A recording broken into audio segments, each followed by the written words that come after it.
Chapitre 13. Bataille à Rapa Nui. Akiko et Gaël s'étaient isolés durant plusieurs heures vivant dans leur petit monde. Ils parlèrent peu. Les paroles étaient superflues entre eux pour se comprendre. La présence de l'un et l'autre était suffisante.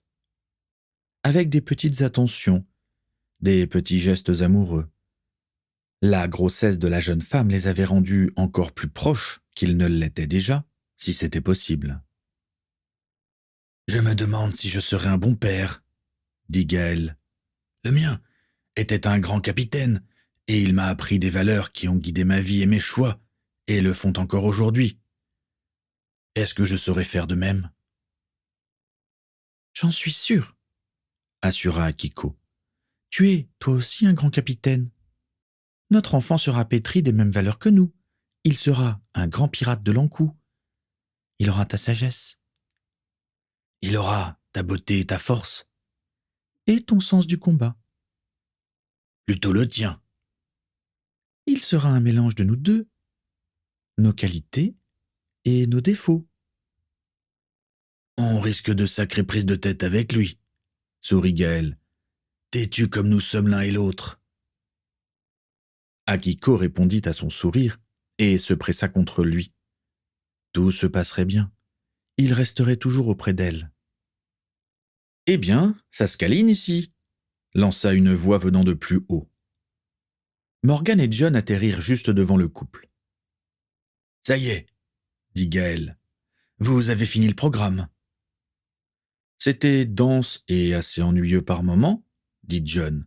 « Il y a beaucoup de choses que nous n'avons pas comprises, mais nous savons l'essentiel. Et surtout, nous savons pourquoi l'Ankou doit continuer son voyage. Ça fait bizarre de savoir tout ça. »« Le monde te semble-t-il plus clair ou plus flou maintenant ?»« Ça dépend, » répondit John en toute honnêteté. « La raison de l'existence de l'Ankou et le but de son voyage sont clairs. Mais j'ai l'impression que ce monde est devenu plus grand et plus flou tout d'un coup. »« Je ne peux pas vous aider à y voir plus clair. Et il faudra vivre avec la frustration de ne pouvoir pas tout comprendre. Mais comme tu l'as dit, John, l'essentiel est que vous sachiez pourquoi l'Ankou ne doit pas cesser de voguer. » Gaël regarda ses neveux. Ils avaient encore grandi et mûri. Maintenant, ils pouvaient être pleinement rassurés. La prochaine génération des Morbraises reprendrait le flambeau. « Venez, rejoignons les autres, » dit Gaël, « et ils sont tous pressés de vous revoir. Surtout une jeune femme anglaise et un jeune vampire. »« Jeune, c'est vite dit, » fit Morgan. « Va falloir organiser une fête de tous les diables pour ces 6 siècles d'ici quelques années. » Kate fut, bien sûr, la première à s'élancer vers le petit groupe quand celui-ci s'approcha. Elle sauta dans les bras de John. Les pirates furent contents de revoir les 2 jeunes Morbraises. Morgane ne resta pas longtemps. Elle reprit son balai et vola jusqu'au navire pour rejoindre Igor. Gaël décida de rester encore une journée pour profiter de Rapa Nui. Mais alors qu'ils commençaient à tous se détendre, un coup de canon retentit. Les pirates se levèrent comme un seul homme. En regardant vers la mer, ils virent 2 navires, une jonque et un 3-mâts, s'approcher des côtes de Rapa Nui et de l'Ankou. « C'est le Saint », fit remarquer John. « Ship Hunt nous a poursuivis jusqu'ici. »« Keenan était venu à Rapa Nui lorsque Swazik et moi sommes venus à Lantriou, » se rappela Gaël. « Il a dû lui en parler avant de mourir. Quant à la jonque, je pense que c'est Jawanyal. J'aurais dû le tuer à Jayakarta. On retourne tout de suite à bord. » Le transplanage n'était pas possible depuis Rapa Nui. Les pirates se jetèrent sur les canots. John et Gaël enfourchèrent leurs balais pour retourner au plus vite à bord. Lorsqu'ils posèrent pied sur le pont, les pirates restés à bord étaient déjà à leur poste de manœuvre et se préparaient au combat sous les ordres de Morgan. « Je n'ai pas fait lever l'ancre, » annonça-t-elle, « pour qu'on puisse rester en protection des canots. »« Très bien pensé, » acquiesça Gaël. « Ils ont commis une erreur en tirant d'aussi loin. Nous ne sommes pas encore à portée de leurs canons, mais eux le sont des nôtres. Je donne l'ordre de tirer ? Questionna John. Non, je veux m'entretenir avec ce Ship Hunt, et pour ce qui est de Jawanial, d'autres vont s'en charger. On maintient la position, mais on se tient prêt à appareiller. John, rends-moi la clé de cristal. John chercha dans son pourpoint et retira de son cou le pendentif. Gaël passa le pendentif à son cou et se tourna vers la jonque de Jawanial. Nemari Asala Fayril, psalmodia-t-il. Nemari Derian Saya, Nemari Foltre. Un sifflement se fit entendre, il venait de l'île et s'intensifiait. John et Morgan se tournèrent vers Rapa Nui. Ils savaient ce qui allait se passer, mais ce serait peut-être la seule fois qu'ils le verraient de leur vie. De manière presque imperceptible, les têtes des Moaïs se tournèrent, pointant leurs regards blancs sur la jonque de Jawanial. Les yeux des statues géantes furent parcourus d'éclairs d'un vert cristallin alors que des crépitements résonnaient sur la surface de l'océan. Les éclairs devinrent de plus en plus intenses jusqu'à ce que les yeux brillent d'un éclat vert. Les crépitements furent remplacés par un sifflement plus strident qu'au départ. « Qu'est-ce que c'est encore que cette sorcellerie ?» s'écria Jawanial. Le sifflement cessa d'un coup, mais dans la seconde qui suivit, la rangée de Moaïs lancèrent des rayons verts fusants à quelques mètres de la surface de l'eau, en direction de la jonque. Le visage effrayé de Jawanial fut éclairé un instant par cette lumière avant que les rayons ne touchent sa jonque et ne la réduisent en miettes dans un fracas terrible. Leur tir effectué, les yeux des Moaïs cessèrent de briller dans un sifflement s'atténuant. Les têtes des statues reprirent leur position normale. Ship Hunt avait été témoin de la redoutable puissance des Moaïs de Rapa Nui. Très intelligemment, il plaça son navire de sorte que l'Ankou se retrouve entre lui et la rangée de statues. « Cette île, c'est l'enfer !» lança le prêtre emmené à bord du Saint. « Je ne pense pas, mon père, » contredit Ship Hunt. « Et comment expliquez-vous ce que nous venons de voir ?»« C'est une protection. Ces statues protègent le secret de l'Ankou et de l'Entriou. Je m'attendais à ce qu'il y ait quelque chose pour protéger ce secret. Mais je ne l'imaginais pas de ce style. Quelle puissance !»« Nous ne pouvons rien contre ces démons. Fuyons avant qu'ils ne nous attaquent. »« Et votre Dieu, ne doit-il pas nous venir en aide en pareil cas ? Ou alors, il n'en a rien à foutre ? » ?»« Ne blasphémez pas ! Dieu nous a abandonnés depuis longtemps, » finit Ship Hunt. « L'homme ne doit compter que sur lui-même. C'est pourquoi je vais m'emparer de l'Ankou et devenir le maître de ce monde. Mais pour cela, il va falloir se battre. »« Au poste de combat !» ordonna-t-il. « Vous êtes fou !» s'exclama le prêtre. « Vous allez nous mener vers notre mort. »« Dites bonjour à votre Dieu, quand vous le verrez. » Ship Hunt tira sur le prêtre, qui s'effondra immédiatement. « Enfin un peu de silence, » fit Ship Hunt. « Bord des tribords, bique dehors, prêt à faire feu !» Les canons de la bord des tribords surgirent de leurs sabords. « Il se prépare à nous attaquer, » dit Gaël. « Soit, s'il veut se battre, donnons-lui ce qu'il veut. »« Tu veux toujours lui parler ?» demanda John. « Oui. »« Alors, il ne faut pas le détruire au canon. Nous allons le laisser tirer le premier coup. J'ai une idée. Je vais à Larariun et Marialei. Préparez-vous à l'abordage. » Gaël regarda son jeune second descendre dans l'entrepont. Il avait l'air confiant en lui-même. Gaël donna l'ordre de se préparer à l'abordage. À cette distance de l'île, le transplanage était de nouveau possible. Ship Hunt ne s'attendait certainement pas à ça.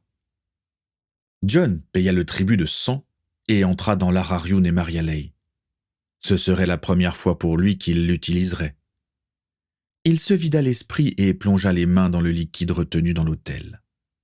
L'onde luminescente lui indiqua que la connexion était établie entre son esprit et l'encou. C'était une sensation étrange et unique. Il sentait le moindre élément du navire comme s'il faisait partie de lui. Il pouvait même voir tout autour du navire. Il lui suffisait de penser à un endroit du navire ou aux alentours pour que son esprit s'y rende. Il porta son attention sur le Saint qui serait bientôt en position de tir. Le timing devait être parfait. John n'avait pas le droit à l'erreur.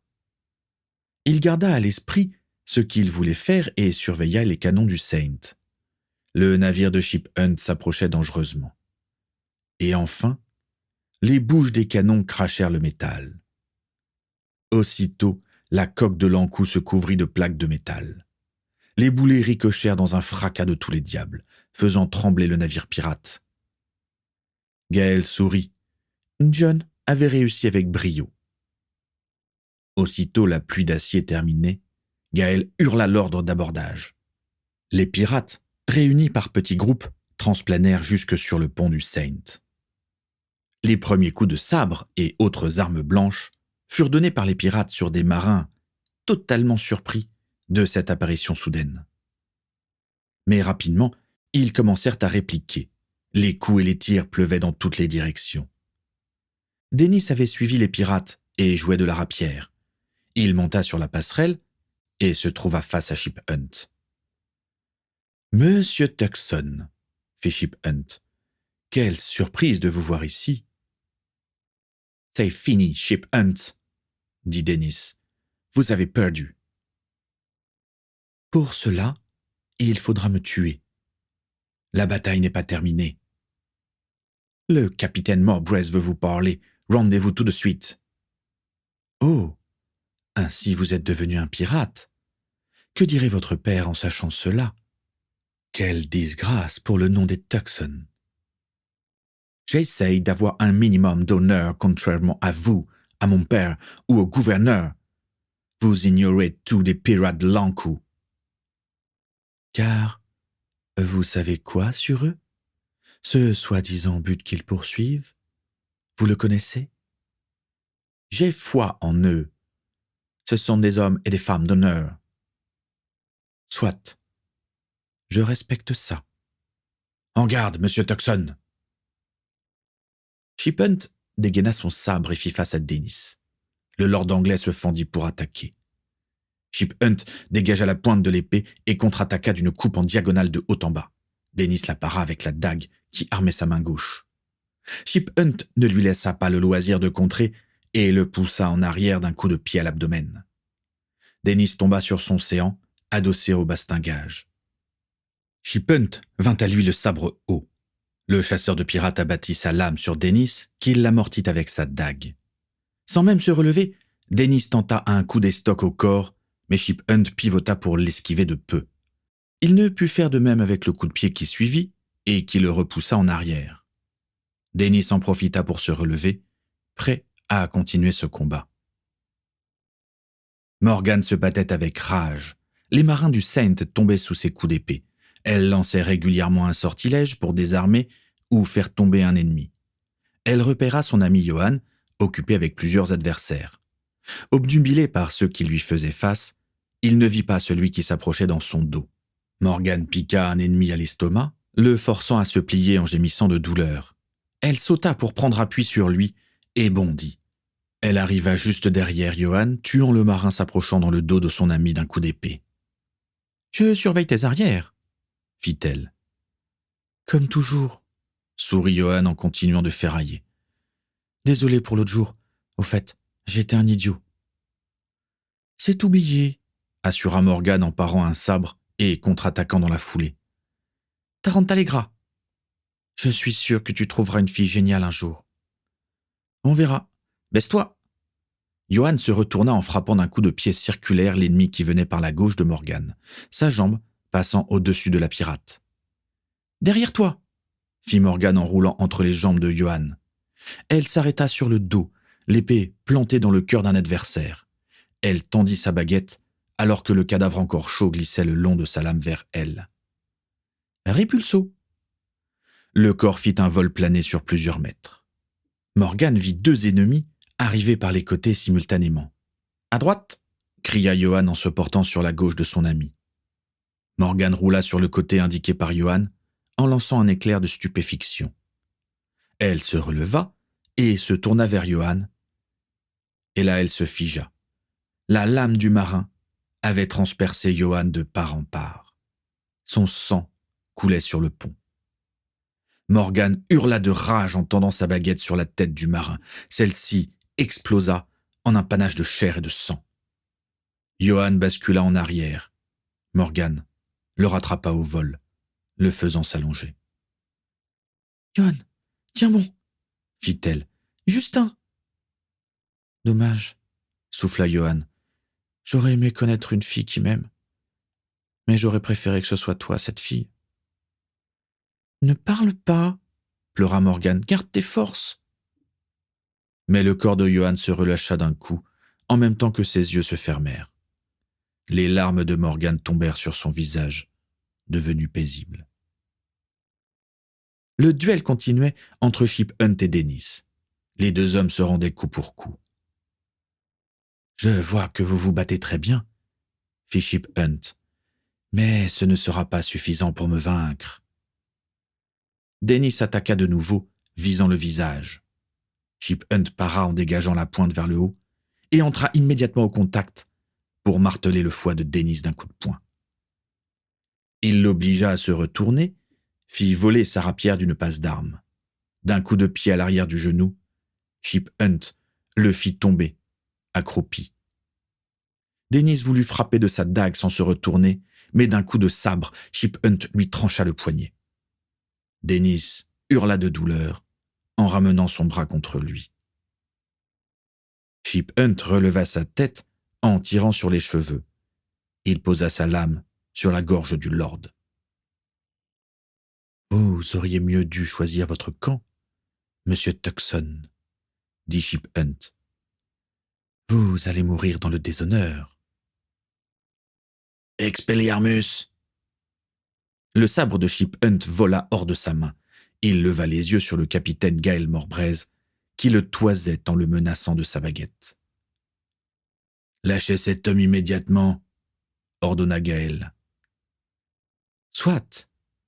s'exécuta Chip Hunt en laissant Dennis s'écrouler au sol. Aussitôt, un pirate vint jusqu'à Dennis et l'emmena en transplanant. « J'aimerais apprendre à faire ça, » dit Chip Hunt. « Ça ne va pas être possible, » interdit Gaël. « Ordonnez à vos hommes de jeter leurs armes. »« Sinon quoi ?»« Sinon nous quitterons votre navire et le coulerons. » Chip Hunt cria l'ordre de cesser le combat et de jeter des armes. Aussitôt, le fracas des combats s'estompa. Certains pirates commencèrent à s'occuper de leurs compagnons blessés, pendant que d'autres gardaient un œil sur les marins. Chip Hunt gardait, malgré cette défaite, un air neutre. Il regardait la scène calmement. « Une victoire de plus pour l'Ankou, » annonça Chip Hunt. « Nous ne courons pas après les victoires, » dit Gaël, « car nous préférons éviter les batailles. Vous nous avez forcés à nous battre en venant ici. Ce que cache cette île doit demeurer secret pour les siècles qui viennent. C'est pourquoi vous allez devoir tous nous tuer. Non, nous allons juste vous effacer la mémoire, à tous. Vous allez tout oublier de l'Ankou et de cette île. Je vois que vous savez vous montrer magnanime. Moi qui pensais que vous alliez me tuer. Ce que je vous réserve est bien pire, Chip Hunt. Vos hommes n'oublieront que ce qu'ils savent de l'Ankou et de cette île. Mais vous allez tout oublier, jusqu'à votre nom. Vous ne reconnaîtrez plus vos proches, vous ne saurez plus rien de ce que vous avez appris. Donc, vous ne serez plus rien. Chip Hunt blêmit. « Autant me tuer, » dit-il. « La mort viendra un jour, ne vous en faites pas, » assura Gaël. John arriva. Il avait quitté Lara Ryun et Maria Ley. Quand il fut sûr que tout était sous contrôle, Gaël lui expliqua ce qu'il voulait, tournant le dos à Shiphunt.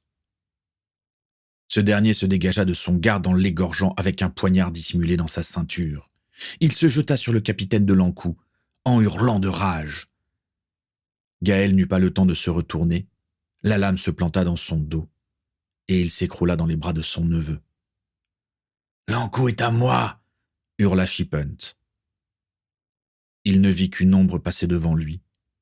Sa tête roula sur le sol, tranchée net par le katana d'Akiko. La japonaise se précipita vers Gaël. John fit appeler Justin. Akiko fit reposer Gaël sur ses genoux. Son sang coulait sur l'akama de la jeune femme. En la reconnaissant, Gaël sourit. « Salut, ma chérie, » souffla-t-il. « Chut, » fit-elle. « Justin arrive, il va te guérir. » Le médecin de bord accourut. Il examina la blessure causée par Shiphunt. Il ne lui fallut que quelques secondes pour baisser les yeux. Lorsqu'il les releva, ils étaient emplis de tristesse. Il hocha la tête. Les larmes d'Akiko perlaient à ses yeux. « Là m'a percé le cœur, » renseigna Justin. « Je ne peux rien faire. Je suis désolé. »« Ce n'est rien, Justin, » assura Gaël d'un murmure. « Ce jour devait arriver. John. » Le lieutenant s'agenouilla près de son oncle. « Veille sur ces hommes et ces femmes, » dit Gaël. « Veille à ce que le voyage de l'Ankou continue. C'est notre fardeau, notre mission. »« Je sais, » dit John. « Tu peux avoir confiance en moi. »« Je n'en ai jamais douté. Tu seras un grand capitaine. »« Akiko. »« Je suis là, » pleura la japonaise. « Ne pleure pas, » fit-il en passant sa main sur sa joue. « Tu es plus belle quand tu souris. Veille sur notre enfant. Et ne lui donne pas mon nom. Je veux qu'il porte un prénom venant de ton pays. Je les ai toujours trouvés si beaux. Je te le promets. Daisuki desu. Moi aussi je t'aime. » Akiko vint poser une dernière fois ses lèvres sur celles de Gaël, et le capitaine de l'Ankou rendit son dernier soupir.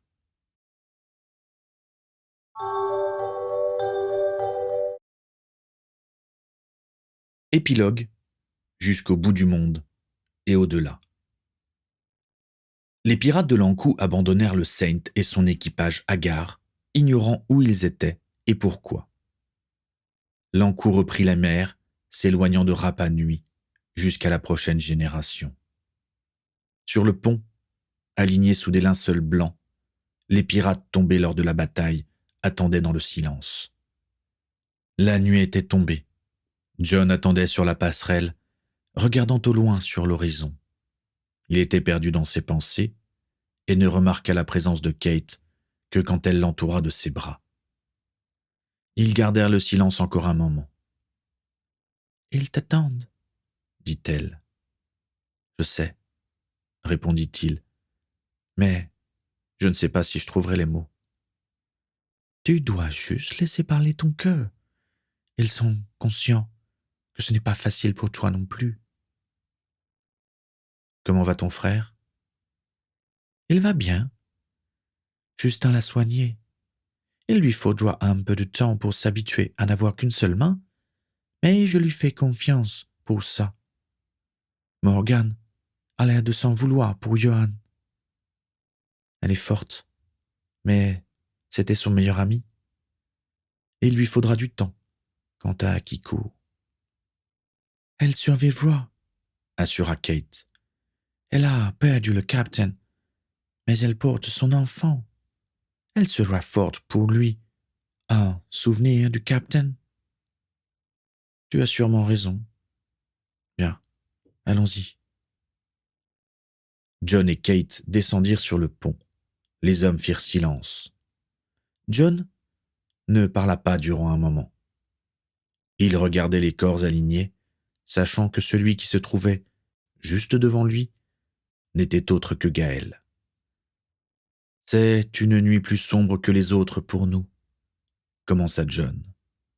Ce soir, 5 des nôtres, 5 compagnons, 5 amis, 5 frères sont morts. Je ne pense pas avoir besoin de dire leurs noms, car ils résonnent inlassablement dans nos cœurs, et nous ne les oublierons jamais. Mais je les dirai tout de même. Abdallah Diarouli, Simon le Vieux, José Novena, Johan Frédard et le capitaine Gaël Morbrez. La mort de celui qui fut notre capitaine durant tant d'années laissera un vide dans nos âmes. Il était notre chef et notre ami. Il était mon mentor et mon oncle. Il était celui qui a su si bien m'enseigner les valeurs des pirates de l'Ankou, valeurs qu'il avait faites siennes. L'honneur, le respect, la tolérance. Il ne s'abaissait jamais au niveau de ses adversaires, et pourtant, il était un combattant des plus redoutables. Je me souviens encore des coups qu'il m'a donnés pour m'inculquer l'art du combat. Sa perte est pour moi bien plus douloureuse que tous ses coups. Je me sens une fois de plus orphelin. Il était mon oncle. Non, il était bien plus que ça. Il fut comme un second père pour moi, et je ne pense pas que ma sœur me contredira. John s'était tourné vers Morgan, qui acquiesça d'un sourire crispé, blotti contre Igor, les yeux rougis par les larmes. Mes pensées vont surtout vers celle qui partageait sa vie, continua John. Akiko. Gaël l'a aimée plus que sa vie. Chacun des sourires qu'il lui adressait reflétait tout l'amour qu'il ressentait pour elle. Je ne vois pas quoi dire de plus. Akiko se tenait droite et fière comme toujours, mais ses yeux traduisaient une peine sans borne. Elle passait machinalement la main sur son ventre. Cet enfant était tout ce qui lui restait de Gaël. C'est l'âme en peine que je me dois de succéder à mon oncle à la tête de l'équipage de l'Ankou. J'espère juste faire aussi bien que lui. Ce sera dur, mais je vous promets d'essayer. Peuple des océans, ce soir, nous vous confions leur corps, mais seulement ça. Car leurs âmes resteront à voguer avec nous, pour toujours. Kenavo, Abdallah. Kenavo, Simon. Kenavo, José. Kenavo, Johan. Kenavo, Gaël. Plusieurs pirates s'avancèrent pour se saisir des civières sur lesquelles reposaient les corps. Morgane fut de ceux qui s'occupèrent de Johan. Elle lui devait bien ça. Pour Gaël, Igor, Justin et Natalia s'en chargèrent. La 4e place fut occupée par Denis. Personne ne lui fit la remarque qu'il n'était pas de l'équipage.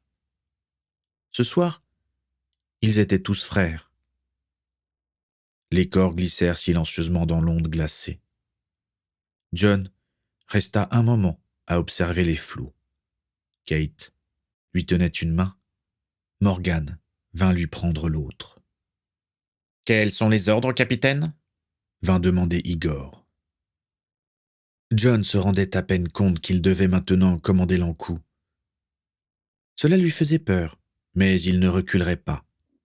Un Morbrez ne fuit jamais. C'est ce que lui avait appris son oncle.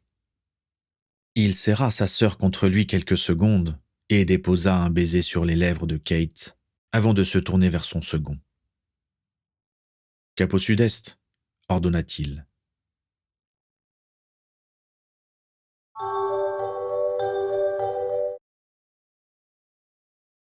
Quelques mois plus tard, l'Ankou jeta l'ancre dans la crique isolée d'une petite île des Caraïbes. John souriait, mais il ne pouvait s'empêcher d'être triste malgré tout.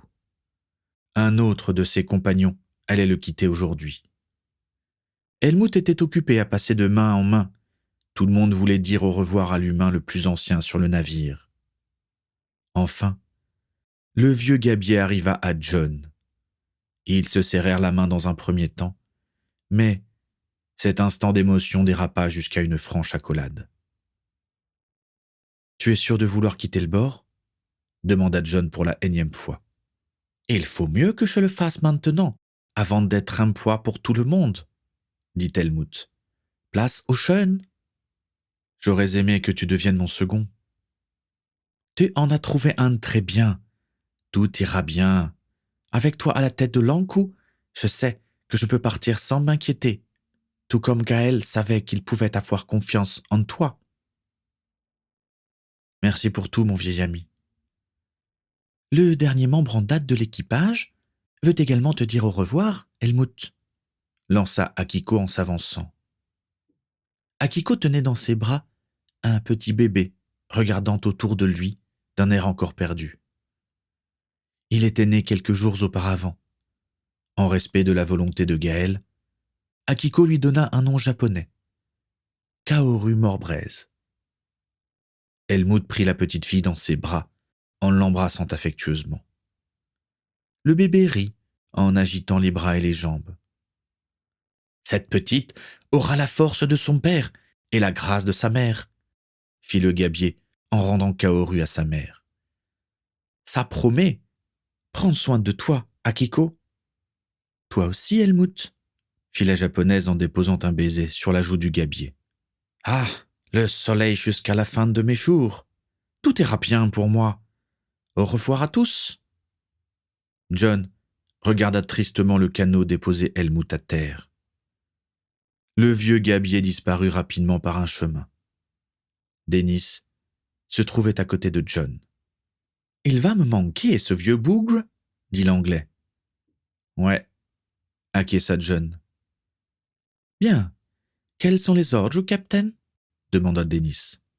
« On lève l'ancre, cap à l'est, lieutenant, » fit le jeune capitaine.